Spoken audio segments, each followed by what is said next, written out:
Before he betrayed Oda Nobunaga, Akechi Mitsuhide helped build his power. As Nobunaga expanded his control around Kyoto, Mitsuhide rose with him. Mitsuhide was more than a warrior.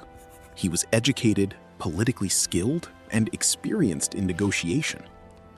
He became one of Nobunaga's most capable commanders, trusted with difficult military and political missions. He spent years fighting through the mountains of Tamba, overcoming fortresses and powerful local resistance. By 1579, Mitsuhide controlled castles, territory, and thousands of soldiers. Nobunaga rewarded the commander, whose victories strengthened his path toward unifying Japan. Then, in 1582, a new order arrived. March west and reinforce Hashiba Hideyoshi against the Mōri clan. Mitsuhide gathered his army at Kameyama Castle and departed after dark. But beyond the mountain pass, they did not continue west. He turned east, toward Kyoto, where Nobunaga was waiting. Kyoto, 1582. Before sunrise, 13,000 soldiers moved through the darkness. The army had marched without being told its destination.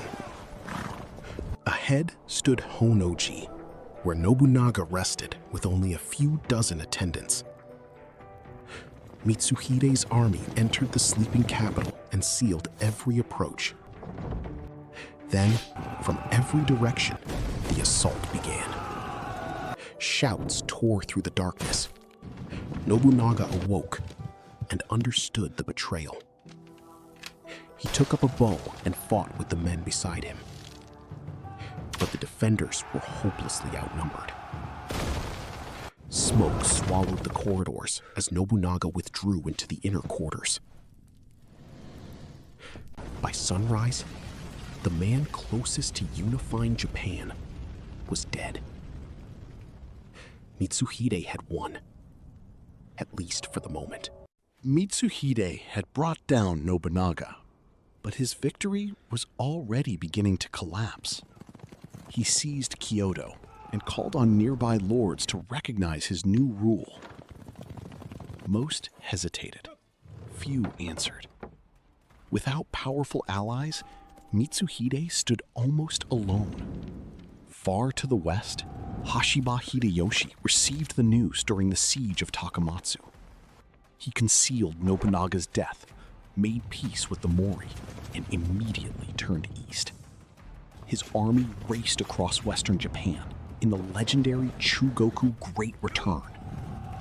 11 days after Honnō-ji, Hideyoshi and Mitsuhide faced each other at Yamazaki. Hideyoshi's larger force surged from the hills and shattered Mitsuhide's lines. Mitsuhide fled toward Sakamoto Castle as his army and new regime collapsed behind him. He was killed before reaching safety. His victory had lasted less than 2 weeks.